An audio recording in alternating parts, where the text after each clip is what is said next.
recording. Welcome to the panel, Storytelling Across Mediums. I'm Frederick Luis Aldama. Some of you know me as Professor Latinx or Latinx. I published a bunch of books, including, super proud of this one, the Eisner Award-winning Latinx Superheroes in Mainstream Comics. I'm editor of the Trade Press Latino Graphics. I've created a documentary on superheroes, Latinx superheroes, co-founded and directed the SoulCon, the Brown, Black, and Indigenous Comics Expo that many of you have been to. And this fall, I am publishing my first translated version of my kids' book, The Adventures of Chupacabra Charlie, and also releasing my animation film of the book. And finally, I get to announce that I will be joining UT Austin this fall and launching my Latinx Pop Lab. I am honored to have this extraordinary group of creators with me today to discuss storytelling across mediums as part of the Latinx Comics Arts Festival 2021 panel series. Candy Briones is an LA-based freelance illustrator and self-publisher. From a very young age, Candy has been creating comics that have led her down a career path in cartoons, animation, and storytelling. Her inspirations include cartoons from the golden age of animation, classic anime, and 90s TV shows. I had the great honor of publishing Candy in Tales from La Vida. Check out her websites, tacoelgatocomics.com, and she's on social media at Candy Briones. Alex Schumacher is an author and illustrator. He's creator of the graphic novel, The Unemployment Adventures of Aqualung, the picture book, The World's Crummiest Umbrella, and the semi-autobiographical webcomic, Decades of Inexperience. He has created storyboards for DreamWorks TV and published articles in Comic-Con. He continues to produce the monthly misadventures of Mr. Butterchips with a collection release in July. Alex is represented by Stemola Literary Studio. You can find him at alexschumacherart.com.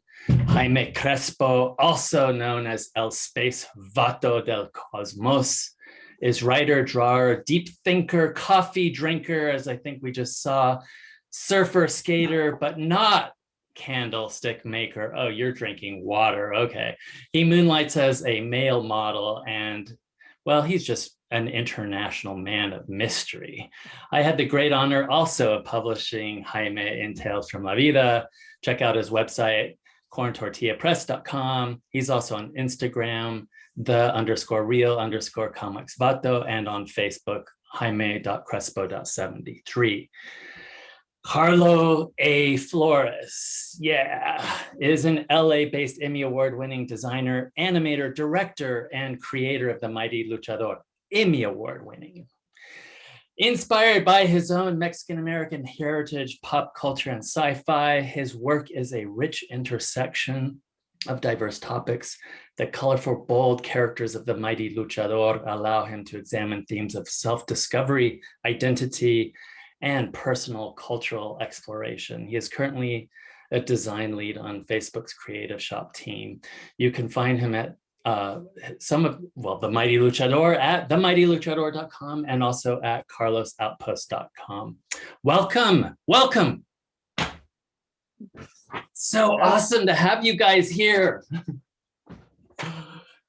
All right, let's jump in and get started. Candy, I want you to lead the pack here. What inspired you to become a webcomics creator?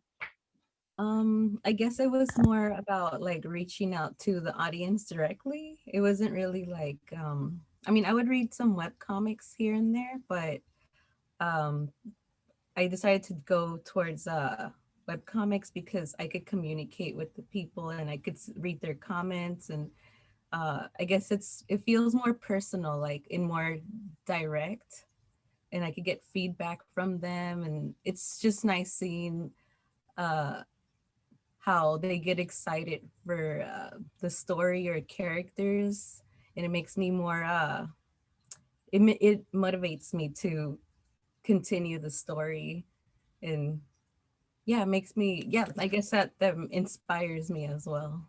Yeah. I love that. So, and like active real time. You're with your, shaping your Yes. story. Yeah, I love that. Yeah. Mhm. Carlo, how about you? What inspires me? Yeah, what inspires you? You work across so many different kind of media, and I mean, wow, synthetic toys to comics creating. Yeah. Well, I guess to answer that, I'll have to dive deep back into the beginnings of my career, which was I got a degree from the California College of the Arts in the Bay Area. I'm a native of of the Bay Area. I got a degree in graphic design, in print design. So I was doing a lot of print graphics, layout, book design, poster design, and that was all, I loved it. I'd been wanting to do it since I was a kid. So it was kind of a dream come true up to that point.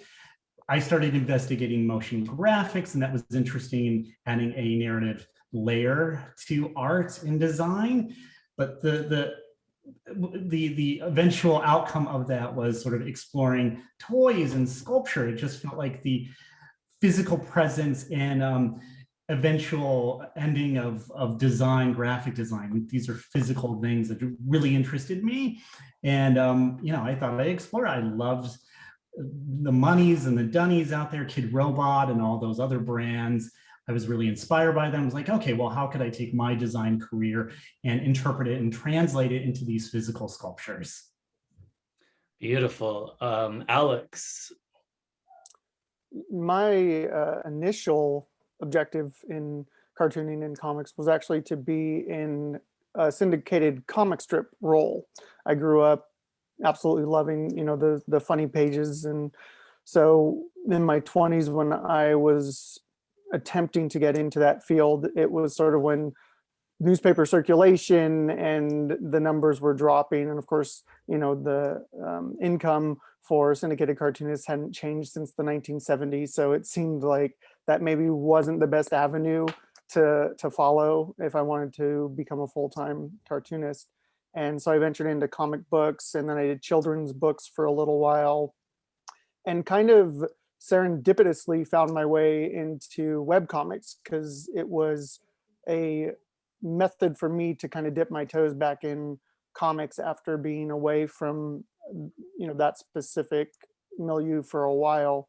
And that led to working for some literary magazines, doing some work there, led into Mr. Butterchips, which is the online comic that I do for Drunk Monkeys currently, and kind of put me where I am now and got me some attention. And so that's how I signed with my literary agent. So we're shopping graphic novels now. Wow. Inspiring, all of these. And Jaime, tell us your inspirations. What drives you and what drove you? Your volume. Yep. Go. There it is. Yeah, fear mostly drove me. But to do what I do. Geez, I've been at this since, when I was, a little kid back in the 1800s. So it's, I've always drawn. I mean, I've always drawn something. I like stories. I think, honestly, I'm a frustrated writer, so I became a cartoonist. I don't know. I've always had a penchant for drawing, and I've been at it. Now I'm entering my 41st year of being a paid cartoonist. And keep in mind, the first 7 or so years was just spot stuff. It wasn't until about 80-45 that I started going whole hog. But yeah, just conveying stories and ideas and so forth, and shared experiences. Some are unique to, say, brown people, but then even people who aren't of the cultures or so forth could still pick up on how there's actually more similar with a lot of us than differences as well. So it's kind of a two sides of the same coin, I suppose. Jaime, while I've got you here, let me ask you this first question. How do you see we've just been talking about kind of that interactive, that importance of having a good sense of audience, growing audience, engaging audience from all of you. Do you see your work intervening culturally, politically? Is this even a fair question to ask of cartooning, comics, of the art? I don't know, Jaime. I guess that's really depends on Well, as you can see by the plethora of awards I have here on my shelves, it's that, is a question I guess would be geared more towards like specific. I have friends and acquaintances that are, political cartoonists or so forth. And I'd say I can only speak for myself. I say some of my stories do, at least in the older days when I was a little more angrier and had a little more energy, were a little more political. These days, there is a lot of Chicanismo in it here and there, but you got to kind of look.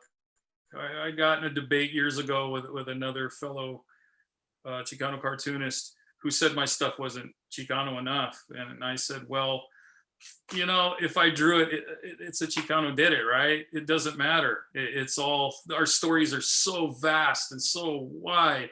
I mean, I'm part Native American. It's like, I used to go to powwows, I still do. It's so vast and wide. So it's hard to simplify, right? It's hard to boil down and just, boil it down to some simple thing. So I know I'm going a long way around here, but yeah, it's all of it. I think all of us here, all of our work, it touches here and there, sometimes more on others and sometimes less. Candy, how do you see your work in the world? I guess mine is really cartoony. Sorry, somebody's snoring. At least for when it comes to the comic I'm working on right now, the webcomic, The Good, the Bad, and the Bunny. In that world, it's a very big world and there's a lot of cultures, and I personally love to explore other cultures and learn about them. So I put a lot of that in my work. In The Good and Bad and the Bunny, that's what I do. Each character's like from a place, and they have their own ways of living and their culture and the way they dress and stuff.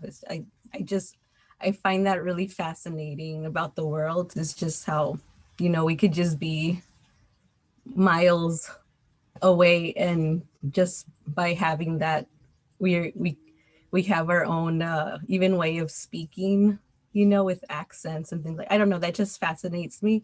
And also in The Good and the Bad and the Bunny, it's not really political. It's more like, and it's like, I'm not a politician or anything, so I can't say what's right and what's wrong or anything, but I mean, I could give my point of view.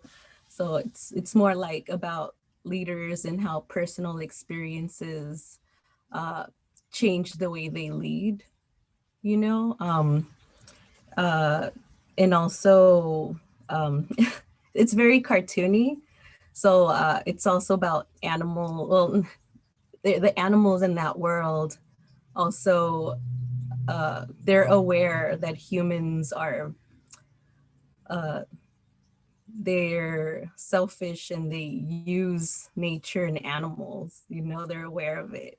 So I think that's as political as mine gets, but it's more about like how leaders lead and the way they were raised can really change history or the way things go in the world and in civilization, but yeah, that's my point of view. Everybody has a different point of view, but I love that, Candy. I love both yours and Jaime's responses.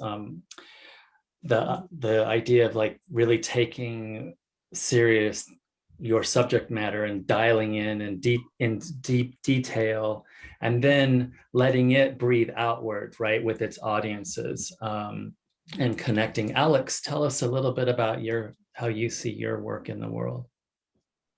My webcomic Decades of Inexperience, which concluded in January of this year after about 5 years and change, is a little more semi-autobiographical. So I think it's more social commentary, if anything. And I grew up in Salinas, California, which is about 80% Latinx community. So it's from the viewpoint of a Jewish person who, part of a marginalized group, who was, raised and grew up around a marginalized group. So it's not as intense in Decades of Inexperience, but a lot of that, the talk about how marginalized people experience the world certainly is a common thread that runs throughout it. Now, Mr. Butterchips started as more of an homage to the underground comics of the 60s and 70s. And a lot of that, the basis for that was to be sort of iconoclastic and push back against a lot of the, corporate comics or, the government interference that was happening at the time. So just haphazardly, it started about 5 months or 4 months before the 2016 election. So it was meant to be not necessarily lighthearted, but not as intense as it became after that election, and we found ourselves in the midst of a wannabe autocratic government. So that lasted, for basically the remainder of the time that I've been doing it, and it's about to get a little bit of a relaunch, reboot, where it's not as I guess it's not as necessary to have the Trump administration, because that became such a focal point since 2016 that it needed a bit of an overhaul. So there are comics that I have that are far more heavily involved with that kind of political commentary. Although I think satire kind of was killed and buried over the last 4 years too, because you just couldn't come up with anything dumber than what the government was already doing. So it's it's going to get a little bit of an overhaul pretty soon here. Carlo, tell us about Senor Fuego and your mighty luchador. Well, Senor Fuego, who's behind us here, he is a team of these 4 luchadors, rudos and technicals, good guys and bad guys. That's always fascinated me, and being Mexican-American, Chicano, and then also much like Jaime, I'm also part Native American. I would go to Mexico all the time with my family, and I'd go to lucha libre fights. I loved it. I thought they were amazing. I loved the theatrics, just the costumes, the acrobatics. Like, these are real superheroes. These are real flesh and blood superheroes. They're representative of Mexico, of us, of my heritage. So I'd always wanted to do something with it. And working in advertising, so many agencies, so many projects, Marvel, I've done a ton for Marvel and Disney, DC, Warner Brothers. I was like, well, we have our own superheroes, luchadors. They're native, they're heritage, based on my heritage, Mexican-American superheroes that are amazing, have superpowers, have these amazing mythologies. And that was the birth of the Mighty Luchador. It's like, I want to take these characters, these icons of lucha libre, and transform them, create new characters based off of these histories of these characters, and create some new characters, new team, infusing it with my own narrative energies. And thus the Mighty Luchador was born. And again, infusing that, translating in that to the figure part of it, the sculptural part of it, which was really interesting. So, and obviously that led to the comic book, which I'm actually working on right now, the second comic book, which will obviously feature more Senor Fuego, who's sort of been the outbreak character, who everybody loves. Wow, such richness in all of the things that you all are doing, cultural, historical. Alex trying to kind of recalibrate that satirical post-Trump administration. Really exciting, really exciting. Carlo, while I have you right now, could you share with us your experiences kind of moving back and forth, your imagination going to the lucha libre, the luchador, because of this deep connection as growing up, then actually creating this like wildly cool action figure and action figures around that, and then now the comic book. Like, like there's so much creativity that you're doing across media. Thank you for that. I mean, literally, like, again, I work for a certain social media company, and that's a whole different way of approaching media and thinking about that and art. And, you know, there's a different format, vertical for social media. Other than that, it was, I guess I just like being busy. I like being creative. I've grown up with He-Man and what is it, G.I. Joe, Thundercats. Like, that was such a huge part of my childhood in the 80s. And so to be able to, I mean, the initial idea was just doing the figures. I'll just do these figures. They had no background, they had no narrative. They're luchadors, but I hadn't really thought about like their history and any type of mythology or built that up yet. But as soon as I started creating them, I did realize the necessity of having a background narrative for them. And again, this was like exploring my own heritage, exploring my own background, my interest in that, and just sort of feeding off of that and building this narrative that was based in that. And also my own identity and like being American, Mexican, how did that play into these characters? And so it was, again, a natural translation of taking that into a comic book medium and fleshing out these characters' backgrounds. There's a lot of vinyl figurines that are beautiful and amazing, but they don't really have any type of background or history. So it's like, okay, this is my chance to create this whole history of these characters, which hopefully would make them more engaging and also speak to my own background. Carlo, do you have a sense of who, I love Senor Fuego. Like, there's something about the way you like the geometrizing, you got it right. Like everything just works and you want to engage with this vinyl action figure. But I'm also kind of weird. Is this like Senor Fuego more like kids that find their way to Senor Fuego, or what's your experience? It's a good question. I'm finding everybody is drawn to Senor Fuego. I mean, you know, they're all the characters. There's Almighty, who was sort of meant to be sort of the lead, the Superman of the series, the hero, but it is sort of evolved and developed into Senor Fuego. You know, he's this wacky character who's Scottish, and he's funny, and he's in the comic book, you'll see he's sort of the vice to Almighty, and sort of the, you know, he's supportive and funny, a little edgy, you know, he has his own issues. They're all kind of aspects of my own personality, to be honest. It's like Sinestro is the bad guy, you have the villain, you have the good guy who's pure of heart, innocent, maybe vulnerable, and then you have Senor Fuego, who's always chipper, who's always happy, has a cigar, and loves his drink.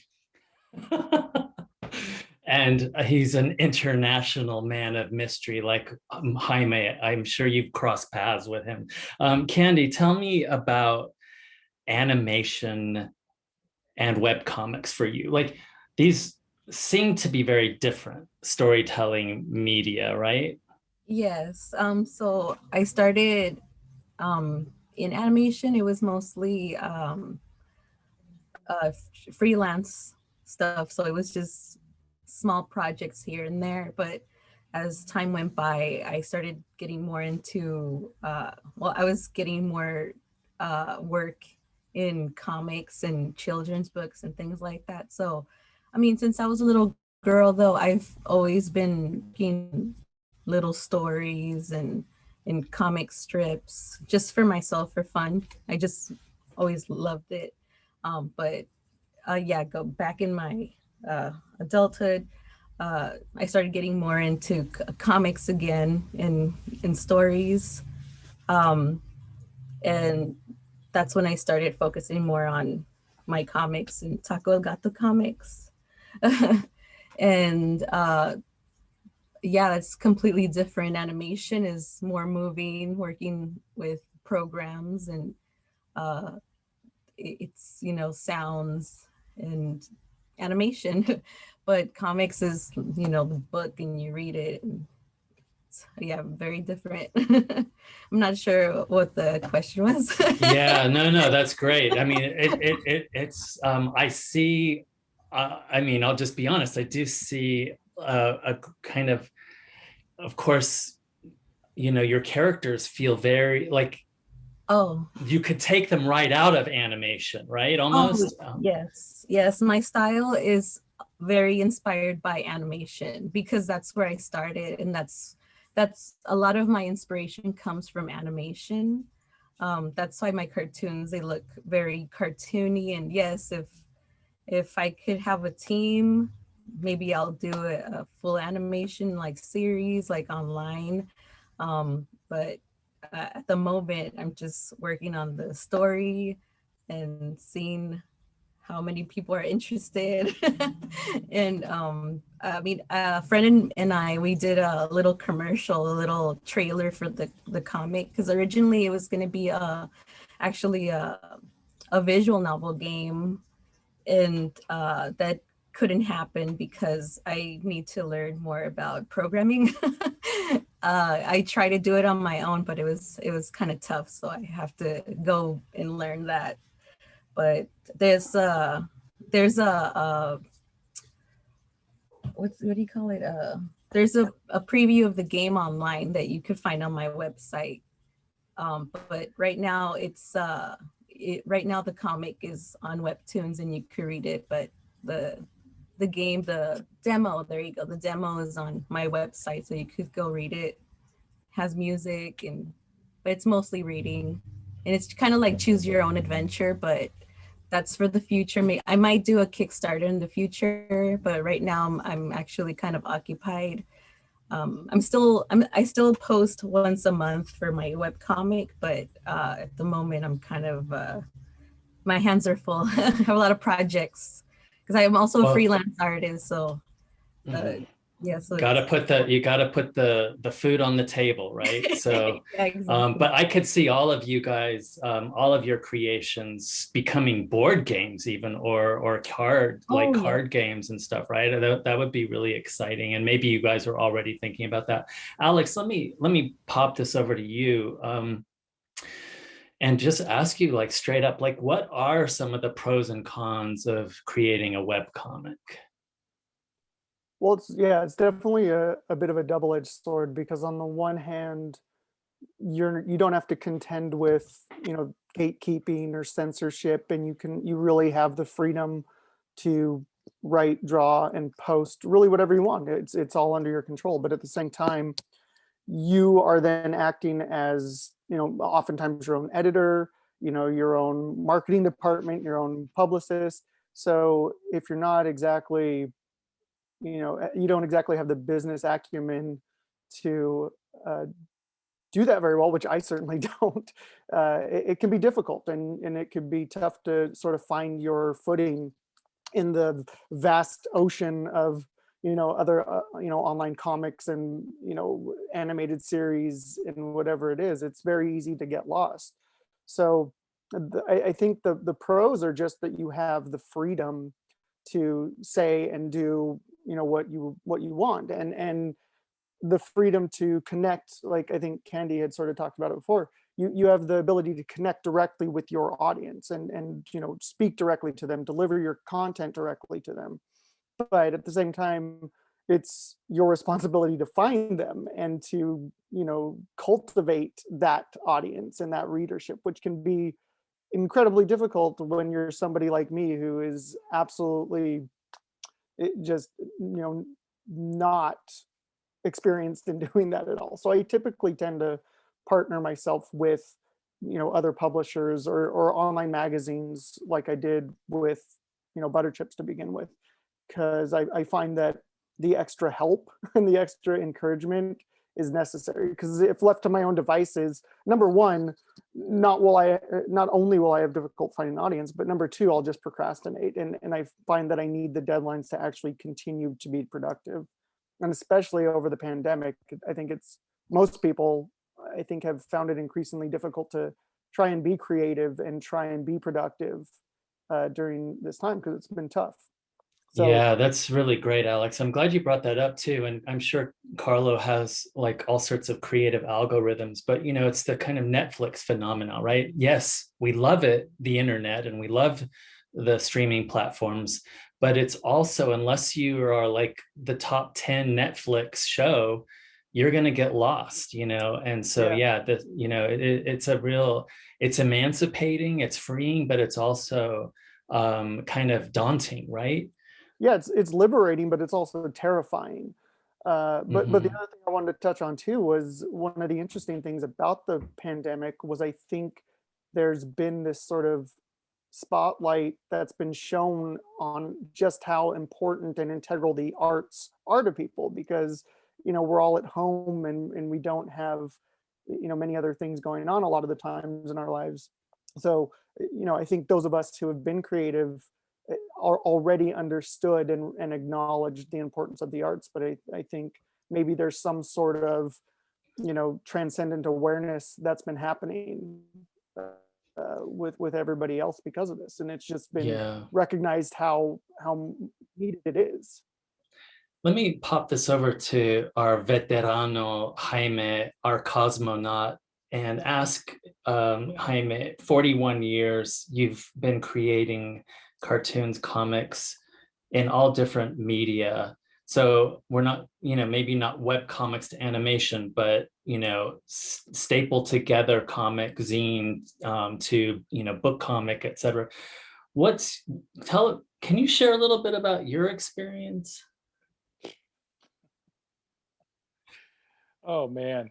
Yeah, I've as I said, I've been paid as a cartoonist for 41 years. I've probably been drawing for, this shows my age, 50 some years, since I was a little kid. I've done it all. I've had 2 different strips that were in weeklies for a while. Not quite going up to the dailies. I just had a Zoom meeting with Keith Knight the other day. He's an old friend of mine, and we were both kind of going on about how, I don't know how he even did dailies. I've had publishers, and now I self-publish again. I used to be part of the whole early 80s punk rock scene in San Francisco where I was doing hand flyers. I used to do stencil art, and my whole take on it all, it's at the end of the day, it's a labor of love. And I'm not sure, here's a guy that's getting canceled lately, but I do like this quote. He said, it's R. Crumb. And when he says, yeah, I feel like I go crazy if I don't draw, but then I go crazy when I draw. So it is kind of that way. So I don't know if that explains anything, but that's kind of my takeaway on it, and it's been, web comics, I am taking the last strip I had from 13 years ago, whenever it was, and every Wednesday I'm posting one of those now on Instagram and Facebook, and just finding them. And I've actually written some new ones, so I'm threatening to pop in a new one every now and then, just 4 panels, and they're mostly biographical and autobiographical.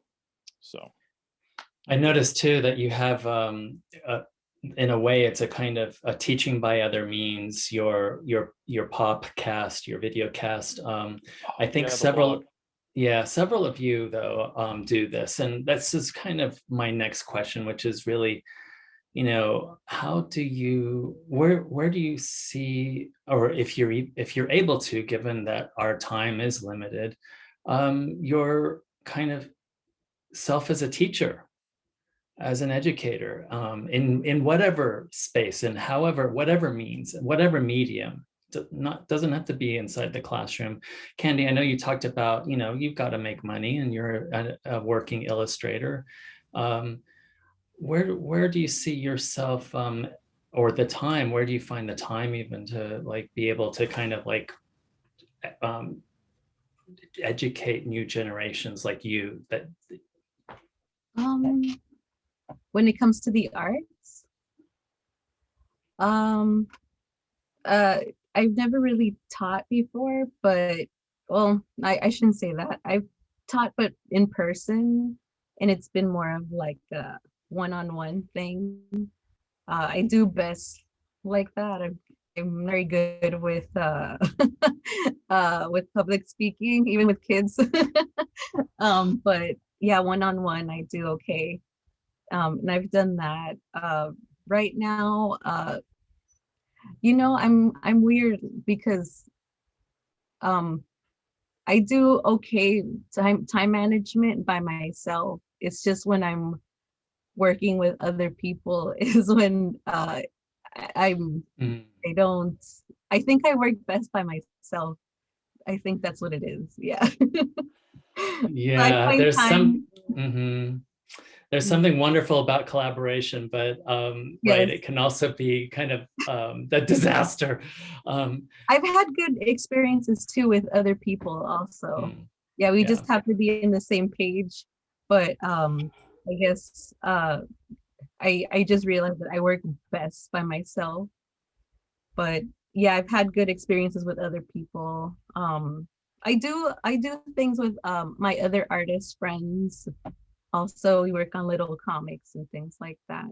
So That's mhm. great. And just you, Candy, as a Latina doing this work is already role modeling and sort of teaching in the sense that you're showing younger future generations that, hey, they can do this too. Alex, you have your anatomy of a comics page, which for me feels very educational. You want to talk about that or any other aspect of your kind of education self? Sure.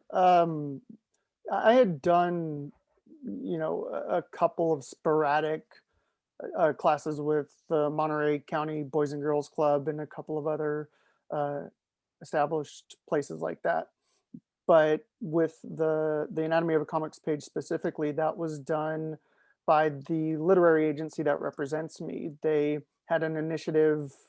I believe they're still adding content now, but it was initially started last year around spring as a way to provide educational content for children that were at home and for the entire family to experience together.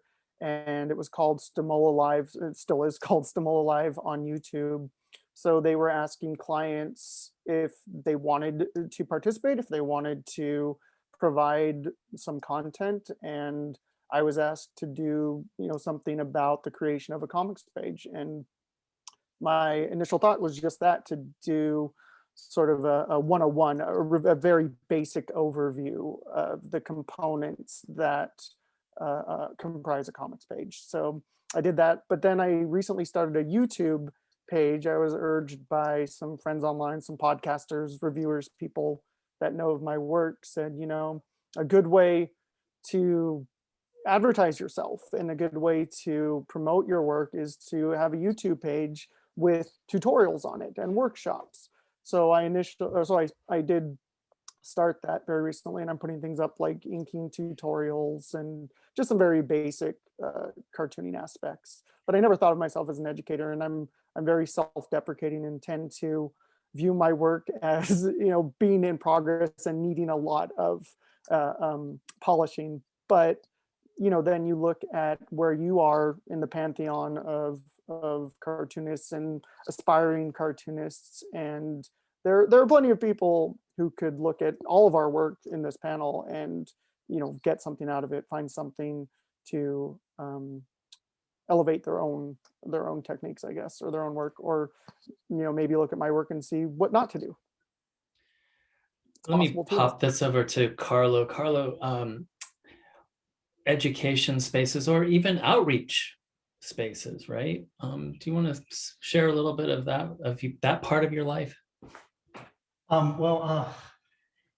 Doing the Mighty Luchador, I've entered this whole community. I've met Jaime at events, amazing events that I've gone to sell my comic, and I've met so many other amazing creators, artists, creatives, and it's been amazing to enter that community and sort of work with them and interact with them, communicate with them, and like I've formed so many amazing relationships and friendships now through that, through the comic and through Mighty Luchador, and help them. And a lot of these people who are still starting out, don't know social media, want to produce a figure, don't know how to. Okay, I've gone through all these steps, here sharing that experience with them, as well as showing their work through the Mighty Luchador channels. Like, hey, this is an artist that I know, that I work with. He's just getting started. Please check out their work. What are ways that I can promote them, encourage them? We're all in this community together. How can we all support each other together. And I just feel like, you know, sharing that experience, sharing that skill, and helping them reach their dream, much like we're all trying to do. Yeah, that's great. Jaime, with your blog now and before, and I know that you do workshops and you've been very active with outreach and so on. Yeah, tell us a little bit about that journey. I know now, for instance, right, your blog is, it's on Facebook, right? Yeah, well, it's on YouTube, but I also put it, you know. Yeah, or is that called a vlog? I guess it's a vlog. It's a vlog, right? Yeah, with the Yeah. V. That started because of last year, because of the pandemic, and I was doing a daily vlog, and I just wanted some normalcy kind of injected back into my life. So I figured I'll do a few minutes. You know, I could talk about just about anything and make fun of it. So, you know, I just got on there just to be kind of like a coffee meeting. And yeah, it just kind of went from there. And then I got sick of hearing my own voice. So I went to every Monday morning, which, you know, tomorrow morning I will be doing one. And I talk about, yeah, just what's going on. Not necessarily, I have promoted cartoonists in here and drawings, but also music. And, you know, like right now, as you could tell, I'm in the midst of moving, which is a pain in the ass for a guy my age to do it yet again 5 times in 8 years. So it's a load of fun. But that's yeah, that, and you know, the education thing, going back to that, we're saying, or yeah, I've had many back in the olden days. I actually worked with gangs in San Francisco, and I started out as a guy teaching drawing classes, but I was reaching a lot of the kids in other ways that they just hired me as a counselor. So I did that part-time while being a union stagehand, while going to college and being married with a wife and a kid. And right around that point, I stopped drawing for 5 years because something had to give. Not But yeah, enough hours in the day. Yeah. right. So, but the vlog is a good way to reach out, and I have promoted a lot of cartoons. I'll be promoting this event, in fact, tomorrow. And I have, you know, not to brag, 73 or 74 followers. Look out. So, you know, that's about 70, 72 more than I thought I had. So, yeah. Snowpiercers. I think we need to add that to your line. Candy, speaking of experiences, and this is really a kind of, I don't want to kind of single you out, Candy, but honestly, like certainly when Jaime and I first started to hang out together, and there were just so few Latinos, at least kind of stepping forward or feeling like they could step forward in a very Latino kind of male dominated cartooning space. And I just wonder, you know, what your experience, or maybe if there's something you could share with us, our audience members, as a Latina, maybe a challenge or a surprise, maybe your sense of, you know, the kind of the field itself today. I don't know. Yeah, I think for me, for example, growing up and I grew up in a house, mostly women, you know, so, you know, my mom was head of the household. We all did everything. So I never felt like I couldn't do anything, you know? So when I started working with mostly male artists, you know, and I just felt comfortable. I mean, they had their egos and stuff, you know, but it's like, it has nothing to do with me. So, you know, I just do my thing. And there was a lot of them who were very supportive. They're still great friends of mine till now. And so when I moved into comics and stuff, it just felt more normal to me and stuff. Have I had bad experiences?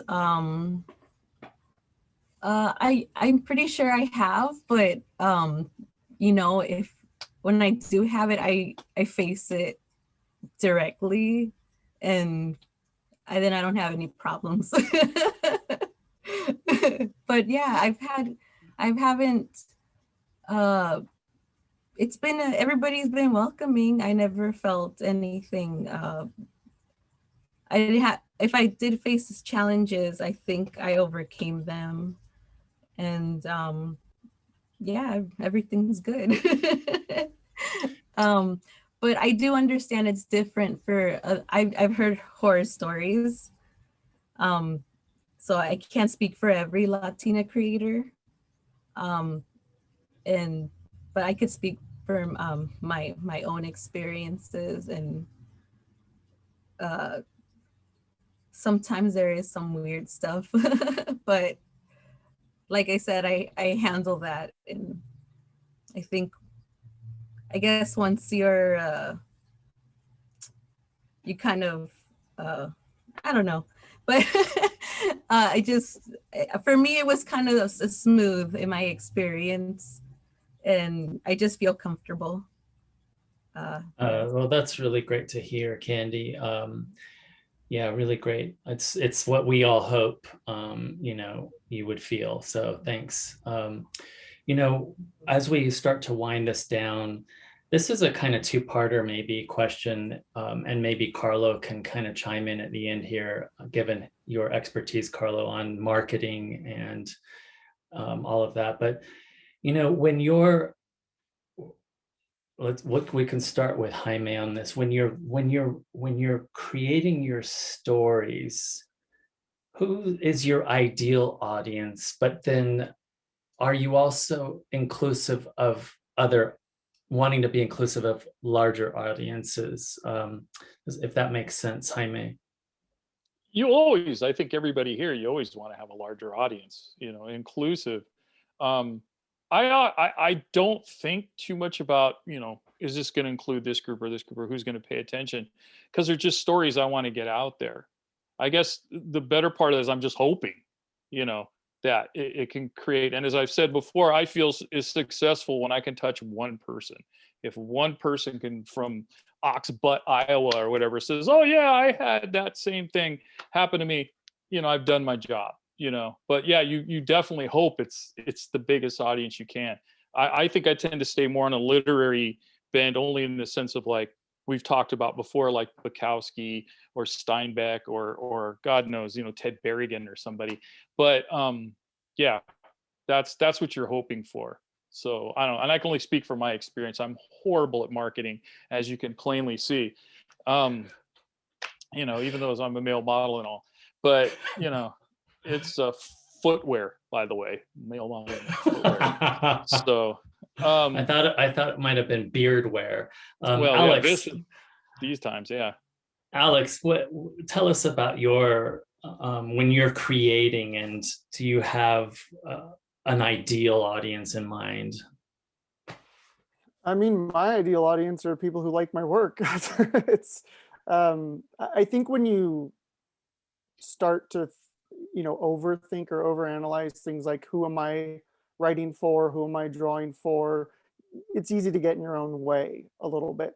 So again, with decades of an experience, the webcomic that just concluded, it was me kind of holding myself accountable for a lot of, I'm in recovery right now. I stopped drinking a couple of years ago.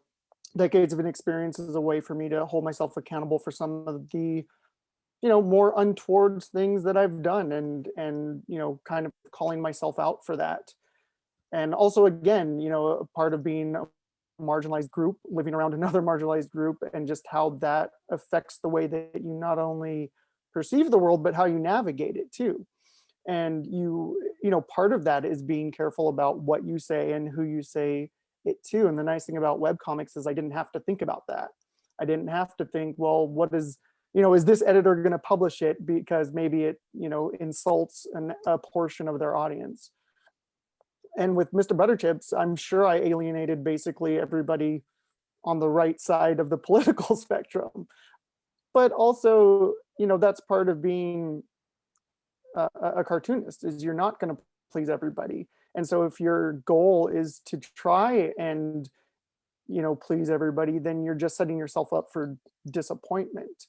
And the latest book that my agent is shopping right now is very much from the Jewish perspective. So, you know, some of that, when I was writing that manuscript, sure, I had to keep in mind a little bit, you know, is this going to be accessible to people outside of the Jewish community, because when you're shopping to bigger publishers, that's obviously going to be part of the thought process. But I think in general, for me, it's more about entertaining myself and, you know, kind of pleasing myself with whatever I'm creating, and maybe making a friend or two laugh as well, you know. So you are your sort of best ideal audience, and then, you know, people Best come and along worst, yes. Okay. Candy, how about you? My ideal audience, Yeah. I guess, I'm open to anybody too, similar to what he said. Anybody that's interested in my work, but I have noticed from the people that comment and, you know, get interested in my stuff is people who usually like video games for some reason, and Pokemon. If I, you know, specifically talking about a certain audience, I guess it's probably middle school age, maybe older, but I'm open to anybody. My stories, I feel like sort of like the Muppets, like it's for everybody, you know. It's not specifically for children. Actually, it wasn't really for children, it was just for family, you know, like so I mean, I don't think they crossed the line, but they weren't careful about it because it was for everybody, you know. And that's how I feel with my stuff too. Like, it's my stuff. Like, I want to be able to express everything in it, you know, because I feel like just like what he said, when you're working for a publisher or something, like how I usually do, but it's not my work, so it's okay. But if it's mine, I want to be able to do anything I want with it in that world. I mean, in mine, there's like dying animals and stuff, you know, and but it's like happy tree friends, not like gore or anything, but like still, like I'm able to do that and it's still cartoony and stuff, and you know, nobody can tell me that I can't do that. It's like, I feel like being part of an artist is doing, I mean, somebody can get paid a bunch of money for taping a banana to the wall, you know? It's like, why can't I? Well, I don't know. I'm just saying. I love it. I love that, Candy. And I love there's something very warming and inviting about your characters in the way that, I don't know, Jeff Smith's characters are within Bone. Oh, yes. Really, really like amazing. And then once you're kind of engaged and invested in your story, then you can start to like turn us upside down and so on. Carla, let me pop this over to you. And if you don't mind kind of ending our session with some kind of, I don't know, marketing advice, but for you, yeah, who's your ideal audience? And finally, like, what would you kind of recommend to people watching this for growing their audience? Well, okay, where to start? When creating this, much to Candy's point, like, I'm just an artist, designer, creative, who want to create something cool that I could relate to and that spoke to my heritage. But also there was an underlying current of like working in all these other advertising agencies and doing stuff for Disney and Warner Brothers. It was like, well, where are the Latino superheroes? I want a Latino superhero out there that kids my age in the 80s could relate to, could appeal to, could could really symbolize maybe all the whatever they're going through. Kid trying to figure out their identity, being Mexican American, Chicano, something they could relate to and empower them, and really fill them with positivity and like, okay, as a Latino, I can be a superhero myself. I can reach that height, just like Batman, just like Superman, like I can achieve that. So that was sort of the underlying current of what I would, the audience that I had hoped to appeal to. And I get a lot of kids that come up to me in my booth and when I was doing events, and like who could relate, and like, this is great, this is a story where I can relate to these characters. I see a bit of me in these characters. I'd like to see where they're going. And it hit me. It's like, okay, this is why I'm doing it. You know, it is a passion. I do love doing it. I am an artist and creative, but I'd love to speak. I am speaking to that audience, and I've sort of hit my goal with that. In terms of marketing, on the other hand, again, I work for a certain social media company, and there are things I need to learn. You know, the influencers and people with massive followings, it's not easy. It takes a lot, and I can't say I'm successful. I sort of now working for that company, understand the mechanics behind it. The power of promotion, the power of using these tools, understanding the format, who you're speaking to, but also being very, very focused on what is your story to tell. How can you be yourself and be true to yourself, but get it out there as much as possible. That's what I would say as a recommendation. Well, Carlo, Alex, Candy, Jaime, this has been quite a journey. Thank you so much for sharing, unzipping your brains with me and sharing all of this incredible expertise and the pros, the cons, the ups and the downs of being creators out there in the world doing the good work. Thank you. Thank you. Thank you. It's fun. Thank you.